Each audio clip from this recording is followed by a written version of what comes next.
mes études, j'ai travaillé des années durant à la Bibliothèque nationale, juste à côté du lieu secret où l'on cachait les livres contraires aux bonnes mœurs et qu'on appelait l'enfer.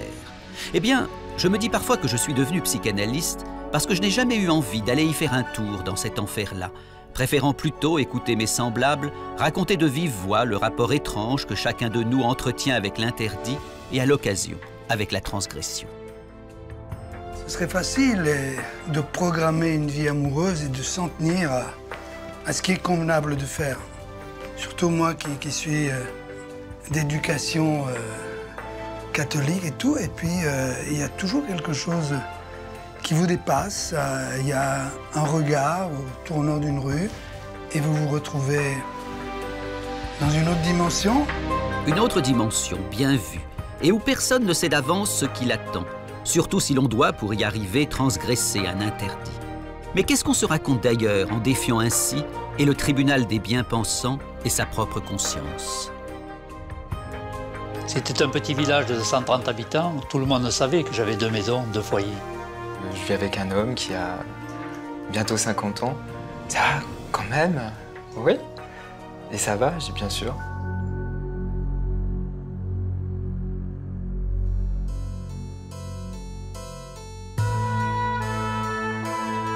On m'a demandé un jour de citer un interdit majeur de notre société supposée permissive.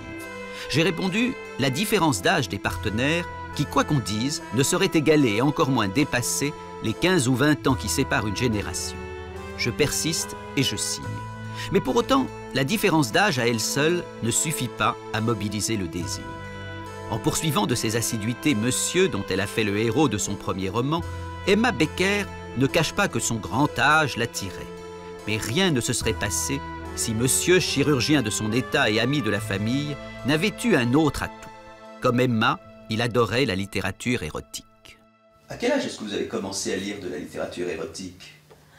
Relativement tôt, puisque j'ai toujours été intéressée à la fois par la littérature d'une manière générale et le sexe aussi. Et donc le raccourci s'est fait assez vite. J'ai trouvé des livres dans la bibliothèque de mes parents qu'on essayait de me cacher, mais que je finissais toujours par récupérer d'une manière ou d'une autre. Et puis avec l'âge, forcément, ça s'est un peu raffiné et c'est devenu une vraie recherche. Vers 13-14 ans, je pense.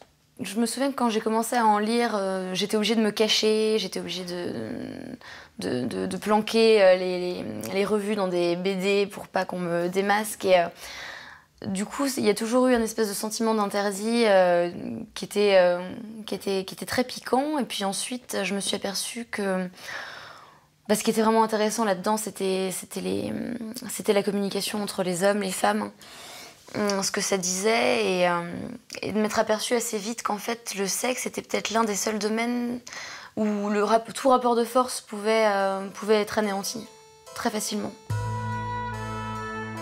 Un jour, vous avez été surprise par votre mère, et c'est comme ça finalement que vous vous êtes orientée vers Monsieur. Oui, j'ai été surprise par ma mère, c'est-à-dire que je remontais de ma chambre avec mon bouquin sous le bras, et c'est là effectivement que ma mère m'a dit tu me rappelles un des chirurgiens de la clinique qui lit que des trucs comme ça, et bon, ça m'a suffi, ça a mis le feu aux poudres.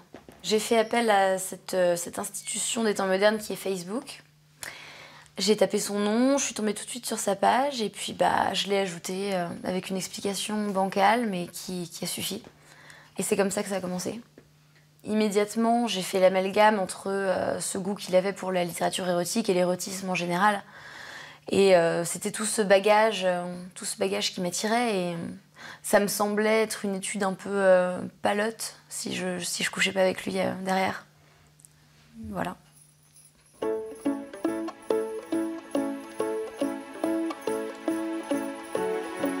Quand il a rencontré son compagnon, Alexandre, lui, était encore un peu plus jeune qu'Emma, et rien ne le destinait apparemment à trouver aussi vite l'âme sœur. La plus grande différence, c'est d'abord la différence d'âge. C'est ça, oui. On a 20 ans d'écart, donc certaines personnes peuvent trouver ça bizarre, d'autres souvent sont étonnées quand je l'annonce.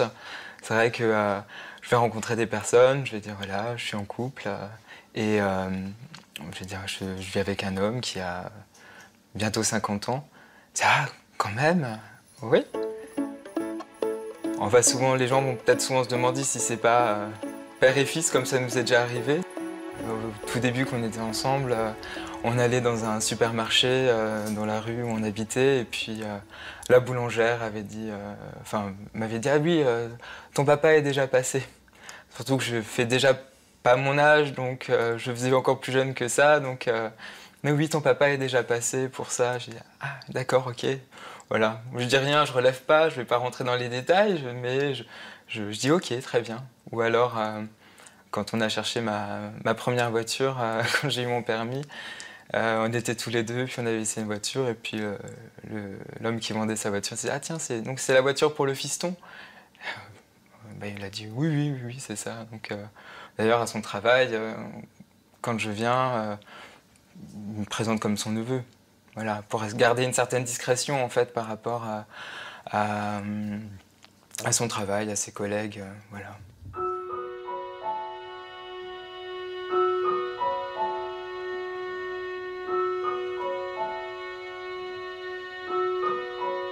Tout jeune stagiaire sur le plateau d'Angélique, marquise des Anges, Benoît Jacquot notait ce détail qui le fascinait. Sur les seins des actrices dénudées, on collait un morceau de sparadrap pour que la caméra trouve facilement une limite. Mais dans la vie, qui décide des limites qu'on ne doit pas dépasser? Et quelle barrière psychique Benoît a-t-il renversée pour vivre une passion amoureuse avec Judith Godrèche, puis avec Virginie Ledoyen, puis avec Isilde Lebesco, toutes les trois actrices de ses films et toutes les trois séduites alors qu'elles étaient mineures? La plupart du temps, les actrices et les cinéastes qui les filment n'ont pas d'histoire passionnelle ou conjugale. Ça arrive, c'est même assez relativement fréquent, mais la plupart du temps, c'est pas le cas.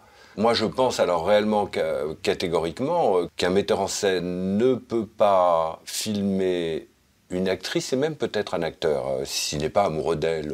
Il y a une relation d'ordre amoureux, nécessairement. Nécessairement, au moment où on dit moteur et tout ce qui s'ensuit et tout ce qui précède. Est-ce que vous avez le sentiment que vous ne pouvez finalement aimer que des actrices? Oui, malheureusement. Parce que ça ferme un peu les perspectives, parce que toutes ne sont pas actrices. Mais ça, si une femme avec qui j'entreprends quoi que ce soit, au moins n'a pas eu l'idée, le vœu, le souhait, le désir d'être actrice à un moment ou à un autre, ça ne marche pas. Il y avait une sorte de...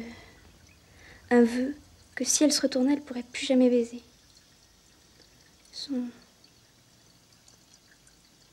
Son truc deviendrait une tombe. Si elle ne voulait pas se retourner, c'est que pour elle, baiser était une horreur. Alors la tête dans les draps, c'est déjà plus facile. Judith Godrèche a 15 ans quand vous la rencontrez. Pourquoi est-ce que votre vie a comme basculé ce jour-là? C'est parce qu'il y a pour commencer ce désir qui était là manifesté très radicalement, très violemment par une très jeune femme, de commencer quelque chose, à savoir d'être actrice. Et pour le coup, Judith a braqué mon désir. Mais comme une très jeune femme peut le faire, je crois. Comme une femme plus avancée dans son temps, dans son âge, à ma connaissance, que je sache ou crois, en tout cas, n'aurait jamais procédé comme ça. Votre rencontre avec Judith Godrèche et le désir qu'elle a fait naître en vous a influé sur votre œuvre?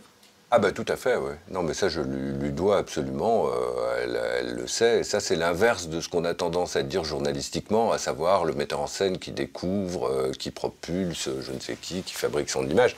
Oui, bien sûr, ça existe, mais n'empêche que l'envers de ça est extrêmement important. Elle m'a entraîné, amené, oui, elle m'a montré... avec une force et une vérité, je dirais, qui d'après moi, appartiennent plus souvent à cet âge-là qu'à un autre. Il vous a fixé un premier rendez-vous tout de suite dans une chambre d'hôtel? C'est moi qui lui ai fixé le rendez-vous dans une chambre d'hôtel. Parce que je savais pas trop comment faire pour l'atteindre et j'avais pas envie d'un café banal en terrasse où tout le monde nous voit. J'avais vraiment envie qu'il sache que la première fois qu'il me verrait, ce serait déjà dans un contexte scandaleux. Le jour où vous l'avez rencontré, il vous a plu physiquement? Bah, c'est-à-dire que je l'ai vu, réellement vu, après avoir fait l'amour.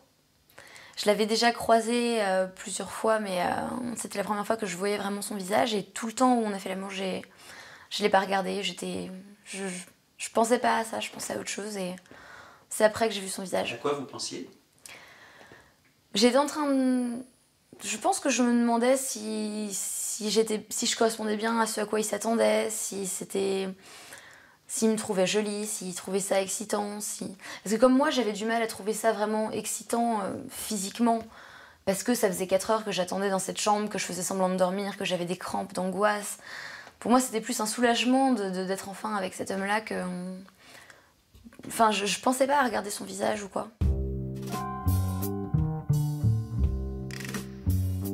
C'est moi qui ai payé les chambres d'hôtel. Il trouvait ça plus exotique comme ça. Ce à quoi je suis tentée de répondre que c'est vrai, c'est plus exotique, c'est sûr. Qu'est-ce qui vous plaisait surtout dans cette histoire? Le fait que ce soit un homme beaucoup plus âgé que vous, le fait que ce soit un chirurgien? Oui, bien sûr, c'était prestigieux parce qu'il était chirurgien, il était plus âgé, donc évidemment ça répondait sans doute à une recherche du père et encore à plein d'autres trucs. Mais je trouve que cet homme avait du cachet vraiment, était élégant. C'est un salaud, mais il est un salaud élégant quoi, qui aimait lire et qui était très cultivé, très curieux. Et surtout, ce qui me plaisait là-dedans, c'était que il était vivant, mais vraiment, vraiment très vivant. C'est-à-dire, il était tout le temps pris, soit dans sa clinique, soit avec ses enfants, sa femme, mais il y avait une envie chez lui de faire des trucs tout le temps, un œil qui guette, qui furette, qui... Ça, c'est quelque chose que je trouve séduisant chez un homme. Monsieur est chirurgien, il avait une connaissance très particulière des corps, ça jouait dans votre relation? Oui, je me suis rendu compte assez vite qu'effectivement les médecins, les chirurgiens ont un rapport au corps et à la nudité qui est très... c'est-à-dire comme ils passent leur journée à voir des gens tout nus ou à bosser en ouvrant des corps, tout ça, voir une fille à poil, c'est pas assez. Enfin, c'est pas vraiment la voir, c'est pas la voir comme on pourrait la voir quand elle se donne vraiment. Et ça, par exemple, bah, c'est un raffinement que les chirurgiens ont d'une manière assez générale et qui peut-être manque à d'autres, je sais pas, mais qui en tout cas me semble passionnante à moi. Parce que ça veut dire que finalement, le rapport, on peut se retrouver nus l'un devant l'autre, ça veut rien dire, et c'est vrai, d'autant que c'est vrai. C'est-à-dire, à partir du moment où il n'y a pas un ascendant un peu cérébral, sur une personne, il n'y a pas de vraie nudité, je pense.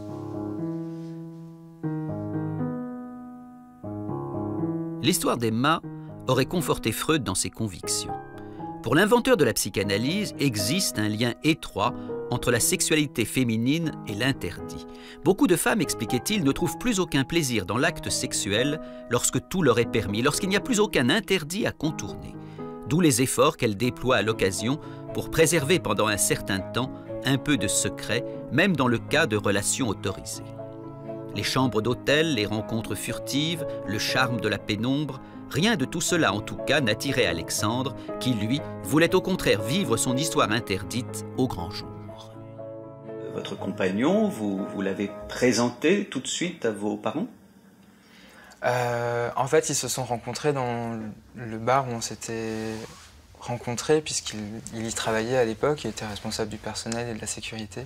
Et puis, ma mère m'a dit qu'elle avait tout de suite compris quand elle l'avait vu. Là, sa façon dont il a dit « Ah, vous êtes la maman d'Alexandre », à ça, elle a compris que c'était lui. L'homosexualité de son fils, la différence d'âge avec son compagnon, la mère d'Alexandre était sans doute d'autant plus à même de les accepter que sa propre vie amoureuse n'était pas tout à fait standard. Oui, c'est ça. En fait, ma mère est 15 ans plus âgée que mon beau-père. Donc lorsque je l'ai rencontré, j'avais 16 ans et lui en avait 26. Donc j'ai 10 ans d'écart avec mon beau-père et 20 ans d'écart avec mon compagnon. En fait, on est un petit peu les électrons libres de la famille, si on veut. Parce que de tous ses frères et sœurs, ils sont 4. Tout le monde est rangé, à part un oncle célibataire, mais les 2 autres ont une vie de famille normale, si on veut, avec des enfants, un mari et une femme de la même génération. Et ma mère s'est séparée 2 fois, a eu 2 enfants de 2 pères différents, vit avec un 3e homme de 15 ans de moins qu'elle. Et ouais, c'est vrai. Quand vous pensez à la relation que vous entretenez avec votre compagnon, est-ce que vous vous dites que c'est une transgression? Oui, c'est vrai. Oui. Transgression à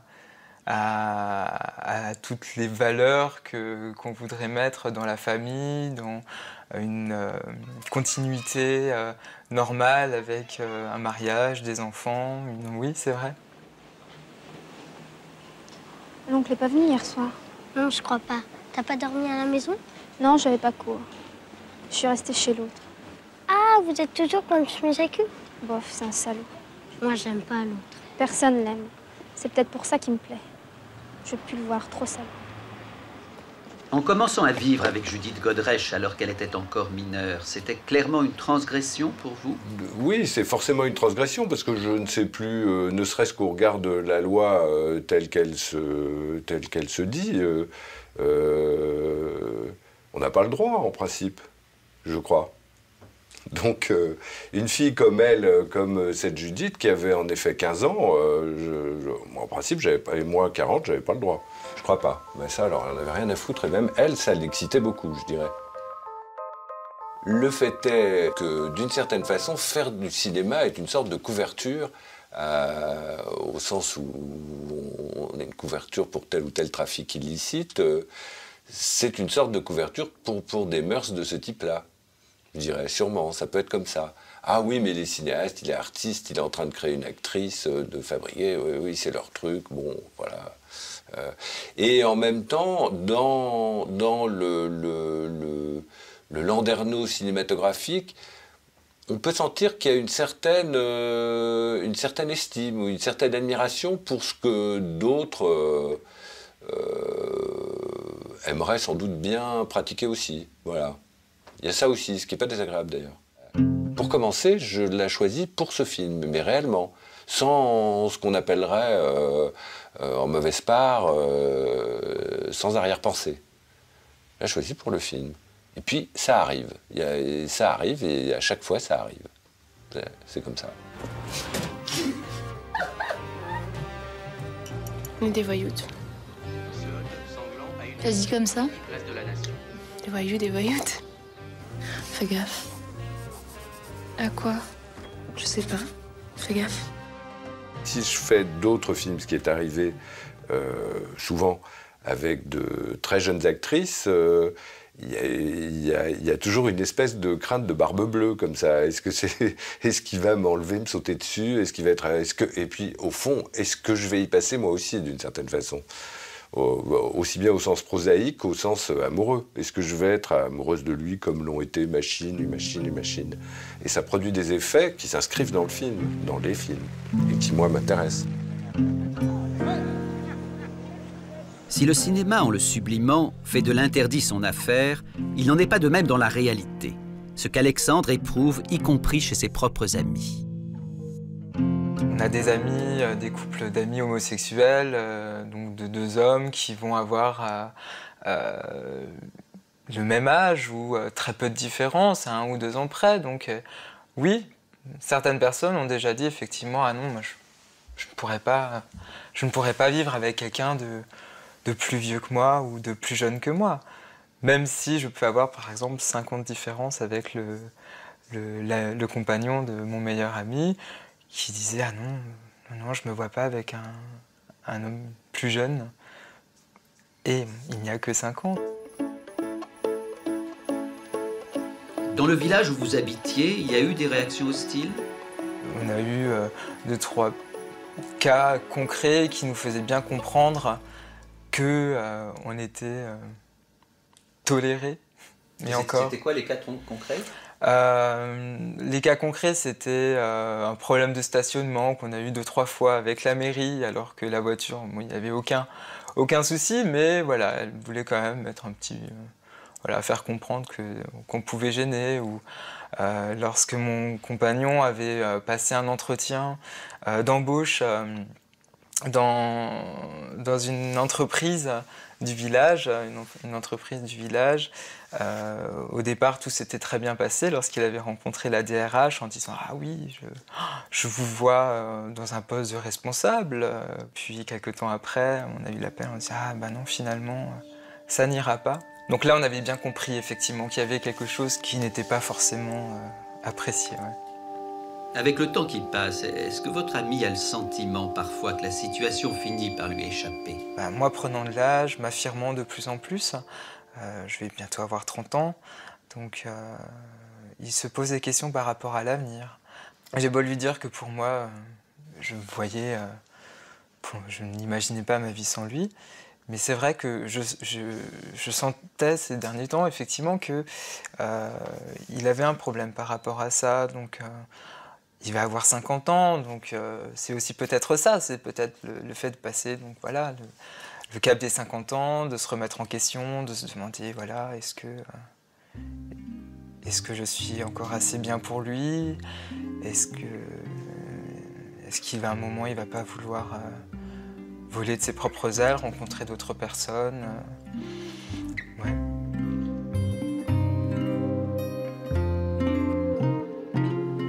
Avec ces très jeunes actrices que vous avez aimées, vous vous disiez que vous auriez pu être leur père? Non, je me suis jamais dit ça d'aucune des actrices ou des fiancées que je pouvais avoir qui avaient ces écarts d'âge. Jamais. Jamais. Je ne pourrais me dire ce genre de choses que si j'avais l'âge, justement, réellement d'être le grand-père. Voilà, ça, c'est l'angoisse. Voilà. Mais je suis toujours très, très malheureux quand ces histoires dont on parle se finissent. Extrêmement malheureux. Mais malheureux façon Musset, enfin, malheureux. Désespéré. Et en fait, je crois que cette passion des commencements, qui est celle qui m'anime quand j'ai affaire à de jeunes actrices qui vont commencer, justement, c'est vraiment ça, c'est cette espèce à la fois de fascination et de désolation à l'égard de ce qui finit, certainement, de ce qui a une fin dont je ne veux rien savoir a priori, mais qui me tombe dessus.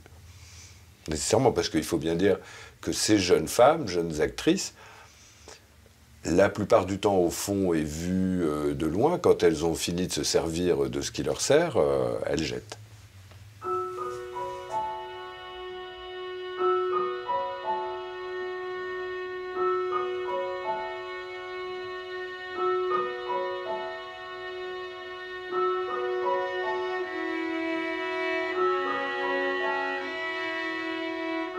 Sexuellement, amoureusement, qu'est-ce qui vous a apporté? Je pense, j'ai touché du bout du doigt ce que c'était en fait que l'asservissement le plus total. Pas vraiment amoureusement, j'étais complètement dévouée à ce type. Il m'aurait appelé à 4h du mat pour que je fasse 50 km, je l'aurais fait. J'avais ce besoin de l'atteindre, de lui parler, de lui plaire qui était constant. Et sexuellement, c'est énorme aussi, c'est un énorme pas en avant, quoi. C'est-à-dire, j'ai l'impression d'avoir accédé grâce à lui à une recherche sexuelle super évoluée, super sophistiquée et beaucoup plus intéressante que celle de pas mal de gens, de ma connaissance en tout cas. Vous n'avez pas eu une seconde de regret? Non, pas une seconde. Pas une seconde. Je sais pas si je referais exactement.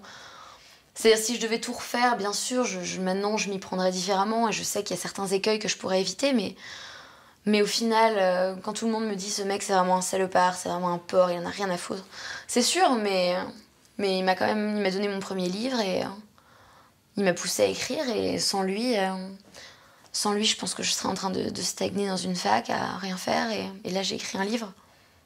Donc je lui en saurais toujours gré de ça. Cette histoire interdite avec monsieur, ça vous a fait grandir? Ouais, beaucoup. Beaucoup. Vraiment, de l'époque où je l'ai connu jusqu'à maintenant, j'ai l'impression qu'il s'est passé pas des milliards d'années, mais j'ai l'impression vraiment d'avoir grandi. J'ai plus grandi en 2 ans qu'en 10 ans, je pense. Mes idées sur les hommes, mes idées sur le sexe en général ont beaucoup évolué, oui. Alors, je sais pas si ça m'a rendu... Ça a pas fait de moi une personne meilleure ou plus morale, loin de là. Mais en tout cas, ça m'a ça a intellectualisé pas mal de choses que je pensais anodines ou juste animales. L'interdit a été donc pour vous pédagogue? Ouais, on va dire ça comme ça. Je sais pas si j'aurais dit que c'est l'interdit qui a été pédagogue, mais oui, en fait, oui, cette relation toute entière a été très pédagogique pour moi. Ouais. Voilà.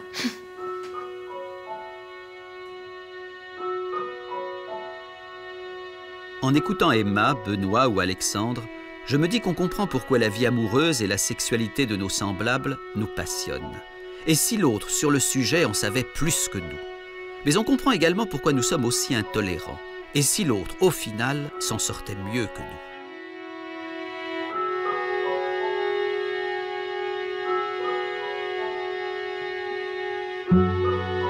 Les 3 autres témoins de ce documentaire, on pourrait se dire qu'ils ont tous transgressé un autre interdit majeur de notre société, la double vie, et qu'ils ont vécu du coup la même histoire. Mais ce serait une vraie erreur de jugement. On ne peut pas se quitter, toi et moi. Surtout pas. Parce qu'ils chantaient l'amour sans discontinuité depuis le tout début des années 60, on aurait pu penser que Salvatore Adamo en maîtrisait les arcanes, ou en tout cas qu'en vrai professionnel, il se serait simplifié la vie. Hélas, ce fut loin d'être le cas. Est-ce que vous diriez que vous avez eu une vie amoureuse compliquée? Oui, elle l'a été. Elle l'a été dans la mesure où je me suis marié très jeune. Et puis, bon, je suis toujours avec ma femme et je l'en remercie parce que le mérite lui en revient. C'est elle qui a été héroïque, qui a eu assez de philosophie, assez d'humour, assez d'amour sans doute, pour supporter certaines choses que j'ai faites. J'ai eu une autre histoire qui a duré un certain temps parallèle et j'ai même eu une fille avec cette femme que j'ai aimée. C'était pas une aventure d'un jour. Et ma femme, ça a été très dur de sa part de l'accepter, mais à la longue, elle a respiré une grande bouffée d'air et elle m'a permis de revenir. Je ne sais pas si j'ai perdu la tête, mais contrairement à ce que pouvaient penser certaines personnes, c'était pas du tout un amusement, c'était vraiment un déchirement. J'étais conscient du mal que je faisais d'un côté et de l'autre. Et ce mal se répercutait sur moi-même.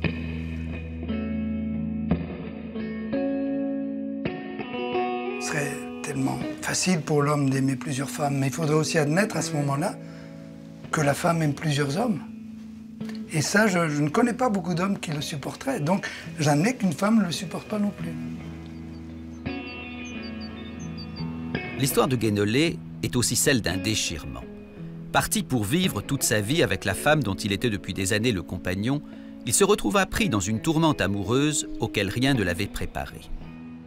J'habitais depuis une dizaine d'années dans un petit village de Haute-Provence, un village de 130 habitants. J'habitais en couple donc avec ma première compagne que j'avais rencontrée à l'âge de 21 ans, avec laquelle j'avais eu 3 enfants, de laquelle j'étais très amoureux au début de notre relation. Ça s'est dégradé petit à petit, sans que l'un comme l'autre n'en soyons conscients.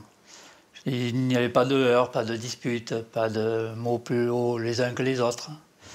Mais le dialogue devenait de plus en plus difficile. Votre compagne Geneviève connaissait Josiane, dont vous alliez tomber amoureux? Oui, bien sûr. Nous étions 2 couples d'amis, donc moi-même et Geneviève, Josiane et son compagnon Michel, qui avaient 2 enfants de leur côté. Et nous nous voyions assez fréquemment par le passé, depuis une quinzaine d'années. Et donc, un jour, vous partez en vacances, les 2 couples partent en vacances, et c'est là que votre regard change. C'est là que, effectivement, nos 2 couples commencent à battre de l'aile, d'un côté comme de l'autre. Nos regards ont changé. Et très vite, nous nous sommes donné rendez-vous pour nous rencontrer d'une manière différente de la façon dont nous voyait habituellement. Ce n'étaient plus les amis qui se rencontraient, ce furent les amants. Vous n'avez jamais menti à personne dans cette histoire, et pourtant, alors que votre compagne était au courant de cette nouvelle liaison, vous ne l'avez pas quittée.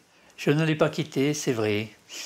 Depuis tout petit, la chose la plus importante de ma vie, c'était pas la réussite de ma vie professionnelle, de ma vie matérielle, de ma vie sociale, mais la réussite de ma vie familiale. Pouvoir apporter à mes enfants ce que j'avais eu la chance d'avoir dans mon enfance, c'était vraiment ce qui me paraissait le plus important à réussir. Et le fait de devoir tout casser du jour au lendemain m'était complètement insupportable.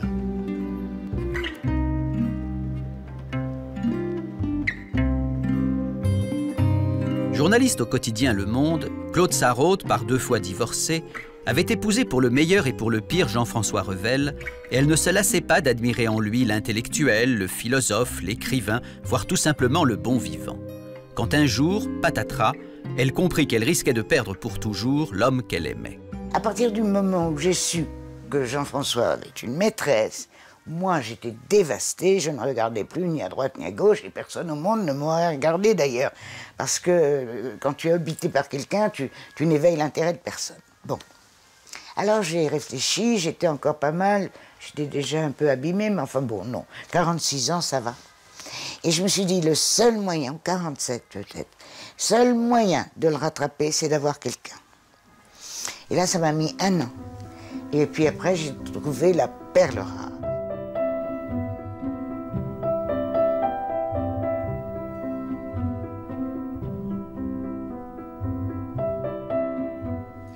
Est-ce qu'on peut vraiment aimer 2 hommes à la fois? Ah oui, c'est génial. Et naturellement, ça n'a rien à voir d'abord. Parce que tu les aimes complètement différemment. J'avais tout en commun avec Revel. C'est une immense amitié. On avait des gens qu'on connaissait en commun. On avait en plus les enfants, qu'on partageait tout. Et ce que j'avais avec Hans, c'était une vie amoureuse comme je n'imaginais pas qu'on puisse avoir. Et Dieu sait que j'en ai eu beaucoup, des vies amoureuses. C'était un génie, un virtuose. Il te préparait une nuit d'amour comme tu préparerais un dîner. C'était une jubilation. Une jubilation. En plus, comme on ne se voyait pas tous les jours, c'était formidable, tu comprends, ça a duré 40 ans. Mais j'ai eu une chance, tu sais, j'aurais pris n'importe qui, non. Enfin là, j'ai pris ce que j'ai rencontré de plus sublime. Sur le plan de l'amour, mais moi c'est tout ce que je demandais. Revel m'apportait tout le reste.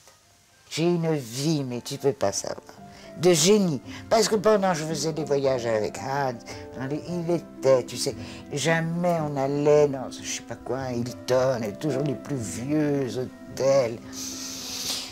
Ah, c'était bien.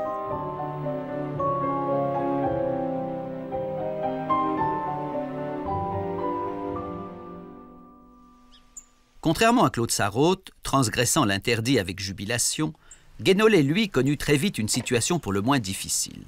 Josiane, ayant déménagé pour habiter à 2 kilomètres de chez lui, il se retrouva entre 2 femmes, 2 maisons et 2 histoires, l'une qui arrivait à sa fin, mais à laquelle il ne pouvait mettre un terme brutal, et l'autre qui commençait, mais qu'il ne pouvait encore vivre pleinement. Dans la pratique, vous partiez à une certaine heure de la nuit pour aller dormir de l'autre côté? On avait établi, du moins j'avais établi un calendrier hebdomadaire pour justement ce qui n'est pas d'attente, que ce soit assez régulier, qu'il n'y ait pas de surprise ou d'attente d'un côté comme de l'autre. Mais bon, c'est vrai que c'était tout aussi douloureux que si ça avait été anarchique. Déjà, de par les lieux géographiques de nos 2 foyers et de mon lieu de travail, j'étais obligé de passer sous la fenêtre de Josiane pour rejoindre mon foyer où m'attendaient mes enfants. Et à chaque fois, la question se posait, puis-je m'arrêter, ai-je le temps, la disponibilité? Et je savais très bien que Josiane, derrière sa fenêtre, me voyait passer et se posait la même question, va-t-il s'arrêter? C'était très douloureux de s'arrêter, de ne pas s'arrêter.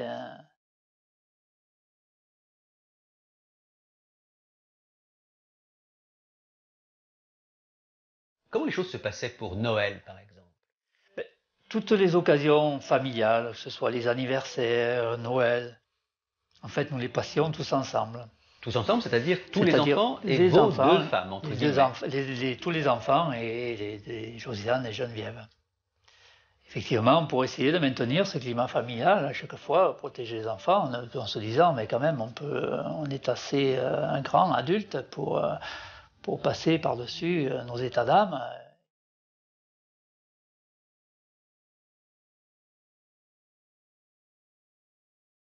On imagine souvent que les villes sont plus tolérantes que les campagnes. Vous avez vécu l'expérience inverse. Oui.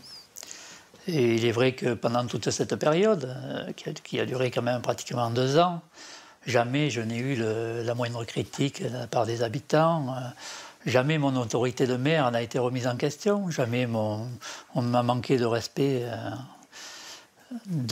que ce soit au cours des conseils municipaux, que ce soit au cours de ma vie quotidienne.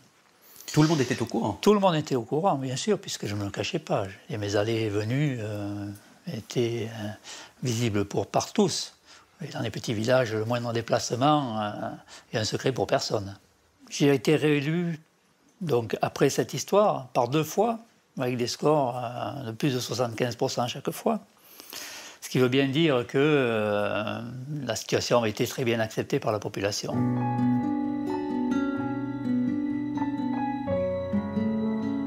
Bien qu'ayant donné naissance à sa fille, en dehors des liens d'un mariage qui restait à ses yeux sacré, Salvatore Adamo réussit néanmoins, au quotidien, à ne jamais penser cette filiation comme illégitime.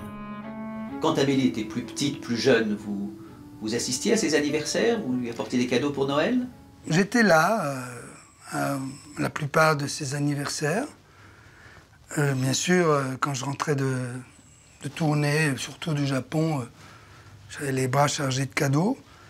Ce qui nous a manqué, c'est Noël et Nouvel An. Parce que là, malheureusement, je devais choisir. Voilà. Et pour sa scolarité, par exemple, vous suiviez ça comme un père la suit? Oui, j'allais la chercher à la sortie du collège, puis du lycée, même si elle me dit non, n'approche pas trop, mais c'est comme il disait aussi mon fils. Hein, je suppose que tous les adolescents d'aujourd'hui ne veulent pas leurs parents à la sortie. Et ses professeurs savaient que c'était oui, le père? Oui, absolument. Je discutais avec eux.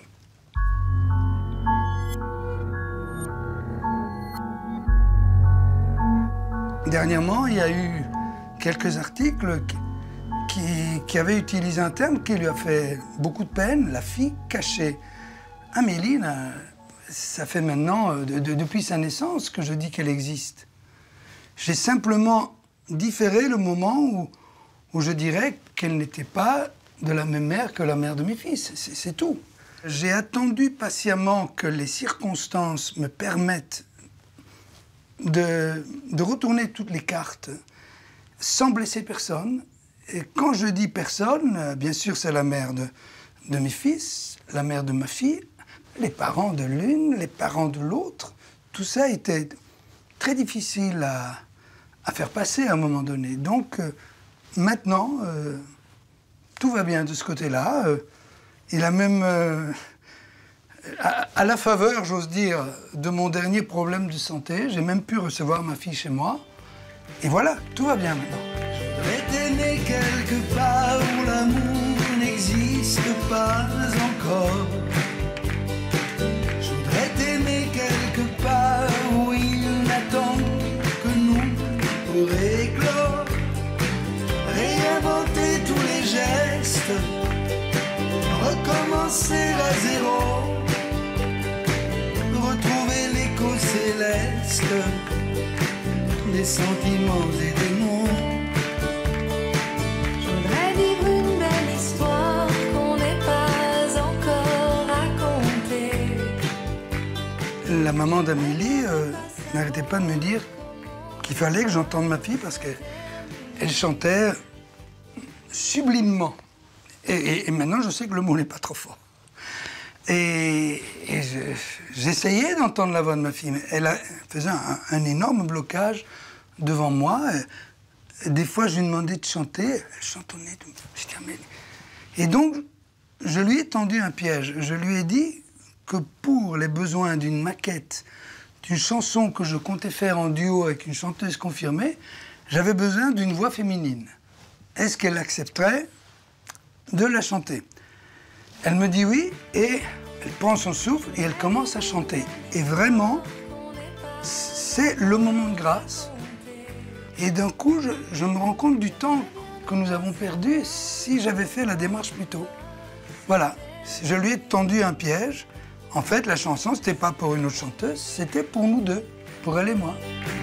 Quelque part loin de la haine, un arbre d'humanité. Quelque part où l'on apprenne l'art de la fraternité. Sans tendre de piège à personne, Claude Sarraute, de son côté, n'en fut pas moins habile. Jean-François Revel à Paris, Hans à Hambourg. Pendant 40 ans, elle mena sa double vie avec Maestria, inventant sans cesse des bobards auxquels les deux hommes qu'elle aimait eurent l'élégance de croire pour la garder près d'eux. Jamais Hans ne m'a parlé de Revel. Chaque fois que je venais, il donnait des dîners pour tous ses amis. On en rencontrait à New York, on en rencontrait à Londres. Mais il me présentait toujours comme partout comme étant la femme de sa vie. Et jamais on n'a parlé à personne de Revel. Il n'appelait jamais ici. Il n'appelait jamais. Il était formidable. Il disait qu'il avait tout... Il ne posait pas de questions non plus. Il faut dire que c'était un vrai gentleman. Il donnait l'impression de penser que je vivais seule avec les enfants. Il me donnait cette impression. Tous les jours, quand vous n'étiez pas avec Hans, vous lui téléphoniez? Ah, plusieurs fois. Je l'appelais tout de suite, dès que j'étais sortie de la maison. À l'époque, il n'y avait pas de portable. Dès que j'arrivais au bureau au Monde, j'appelais tout de suite, et puis plusieurs fois dans la journée. Et le dernier coup de fil de la journée, c'était pour qui? Minuit. On avait convenu ça, je lui avais proposé ça. Jusqu'à quand je peux t'appeler le soir? Il m'avait dit pas après minuit. Mais j'espère bien que tu m'appelleras avant. Et moi, je trouvais que c'était le moins que je pouvais faire, tu vois. Et je me serais jamais eu l'idée de me coucher. C'est ce qui m'a manqué le plus après leur mort. Enfin, après sa mort à lui, parce que Revel, je voyais tout le temps, j'avais pas besoin de l'appeler. Je l'appelais quand je m'absentais, bien sûr. Enfin, pas non plus 4 fois par jour. Donc tous les jours, à minuit, vous appeliez Hans? Je l'appelais tous les jours, 3 ou 4 fois, et en tout cas, avant minuit, tous les jours, tous les jours, tous les jours. Comme la rupture avec Revel était amenée par lui, je me sentais absolument libre d'aimer qui je voulais, où je voulais. Dans le cas particulier, je n'ai jamais eu de remords, à moins de vouloir quitter quelqu'un, ce qui n'était pas du tout notre cas, ni à l'un ni à l'autre. Il faut mentir. Tu ne veux pas apaiser ta conscience. Moi, avec Hans, je n'avais pas mauvaise conscience, mais tout le reste du temps, j'en avais, évidemment. Bon, ça ne m'empêchait pas de dormir, mais enfin, si, quand même. Eh bien, tu ne peux pas, sous prétexte d'apaiser cette conscience, mettre le nez dans l'eau de l'autre dans le caca. Tu ne peux pas lui dire, voilà, écoute, j'ai une histoire. Même tu ne surtout pas lui dire, tu sais, j'ai dérapé, j'ai fait ça 1 fois, 2 fois, 3 fois, mais c'est fini, je n'aime que toi. Tu ne peux pas, tu introduis un malaise qui n'est justifiable que si tu quittes. Je trouve honteux les gens qui se croient permis de raconter à leur compagnon ou à leur compagne qu'ils ont fait ci ou qu'ils ont ça, et qu'ils couchent avec une autre, mais ils l'aiment moins. Enfin, ça ressemble à quoi? Vous avez menti à Revel, d'accord, mais à vos enfants, pourquoi avoir soigneusement dissimulé la vérité? Pour que la morale soit sauve? Pas du tout, la morale n'a rien à voir avec ça. Je voulais pas leur faire de la peine, de la même façon que je n'ai pas... Que si j'avais Hans, c'était pour ne pas être quitté par leur père, pour ne pas divorcer et pour les épargner. Il n'y a pas que ça. J'aime profondément Revel. Mais enfin, j'avais du respect pour eux. Je n'ai pas commencé à leur parler de ce que je faisais. D'abord, un enfant ne peut pas concevoir que leurs parents aient une vie sexuelle. C'est absolument mais impensable. C'est le jour de l'enterrement de Revel que j'ai dit aux enfants, écoutez, voilà, papa a eu toutes sortes d'histoires. Moi, je ne vous en ai jamais parlé, mais j'ai eu quelqu'un depuis des années, et maintenant, il est très très malade.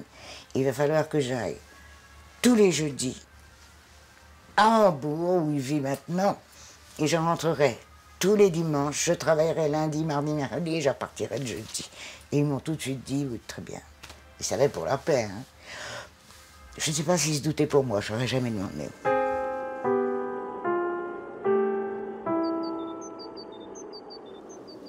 À la fin de cette histoire, vous avez imaginé une ultime solution. Faire cohabiter tout le monde dans la même maison. Oui, ce fut une période qui a suivi justement la décision de me séparer de ma première compagne, de me séparer réellement, de ne plus habiter même quelques jours par semaine. Donc, suite à cette décision, il fallait que je trouve une solution pour que mes enfants aient la facilité de me voir au quotidien. Et la seule solution que j'avais trouvée à ce moment-là, c'était un appartement qui se libérait dans le même bâtiment. Et donc, on a aménagé ma première compagne. Bien qu'ayant 2 femmes dans 2 foyers distincts, curieusement, vous ne parliez jamais de double vie. Pour moi, une vraie double vie, ça aurait voulu dire qu'on avait une relation complète d'un côté comme de l'autre. Mais bon, même ma présence dans le foyer avec Geneviève était là pour les enfants. Depuis, les relations sexuelles n'existaient plus. Mais votre histoire est quand même celle d'une transgression. L'histoire d'une transgression, peut-être, oui, le fait de braver l'ordre établi en maintenant une situation comme celle-là, en naviguant d'un foyer à l'autre pendant des mois, même presque 2 ans. Pour moi, ce qui n'était pas moral, c'était de faire souffrir mes enfants, c'était de faire souffrir les gens que j'aimais autour de moi. Et même si ça a été très maladroit, même si ça a été inefficace, c'était le but recherché, d'éviter cette souffrance. Il y a tant d'amour qui se perd. Quand on y pense, c'est quand même étonnant que votre propre expérience transgressive soit si peu présente dans vos chansons. Je me suis très souvent servi de mes propres expériences, mais j'ose avouer que des fois, j'inversais les rôles. J'ai souvent eu le rôle de victime dans mes chansons, alors qu'en vérité, j'étais peut-être le bourreau, tout simplement. Comme l'un de ses frères, Amélie est donc aujourd'hui dans la musique. À vos yeux, c'est une façon de rattraper le temps perdu? Il y a un peu de ça, oui. C'est peut-être lui donner un peu de la présence qui lui a manqué à un certain moment. C'est aussi une forme pas de réconciliation, parce qu'il n'y a jamais eu de conflit par rapport à mon métier, mais j'étais un père absent. Chaque fois, je devais trouver des alibis pour leur dire ben, j'étais au Japon, j'étais en Amérique du Sud. Et puis le fait de savoir que 2 de mes enfants ont choisi la même voie que moi, ça me rassure. Avec le recul, des années plus tard, est-ce que vous vous dites que vous auriez dû raconter toute l'histoire à votre femme un peu plus tôt? C'est sans doute plus noble d'annoncer la couleur directement. Peut-être que les mères de mes enfants auraient préféré que je leur dise les choses clairement. Je n'ai pas eu le courage. Je ne sais toujours pas si j'ai plus fait souffrir de la façon dont j'ai traité les choses, ou si je leur avais dit directement, voilà, c'est comme ça, je suis avec une... Voilà, c'est... Je pense sincèrement, avec le recul, qu'une rupture plus rapide, du moins, peut-être pas précipitée non plus, hein, mais beaucoup plus rapide, aurait été préférable. Guénaud a raison. Qui transgresse un interdit, c'est toujours qu'existe un autre chemin qui pourrait être pris. Seulement voilà, il y a ce qu'il ne faudrait pas faire et ce qu'on fait quand même. Nous ne sommes pas raisonnables, soit, mais comme en témoignent Benoît ou Emma, si nous transgressons l'interdit, c'est surtout parce que nous aimons être inquiets, tendus, et surtout entortillés par l'autre. Certes, l'interdit est une notion toute relative, et on peut vivre aussi sereinement qu'Alexandre, ce qui pour d'autres est inconcevable, ou même savourer sans remords, comme Claude Sarraute, l'allégresse du péché. Le déchirement d'Adamo n'est pas pour autant une posture. Ce qui nous satisfait inconsciemment dans la transgression n'en génère pas moins de la souffrance, car la transgression est toujours synonyme de complication. En fait, et les livres ne le disent pas assez, si nous respectons l'interdit plutôt que le désir, c'est que nous ne voulons pas d'ennui.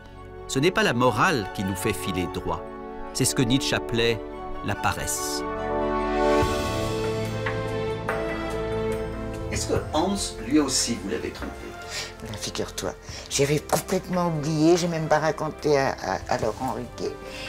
Une fois, absolument, là voilà, j'étais vraiment dans, je sais pas ce que ça pouvait être, un festival de télé, je ne sais où, au Canada.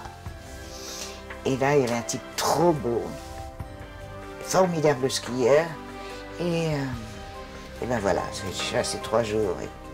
J'ai fait ça 3 jours, mais une nuit. pas bien, il était beau.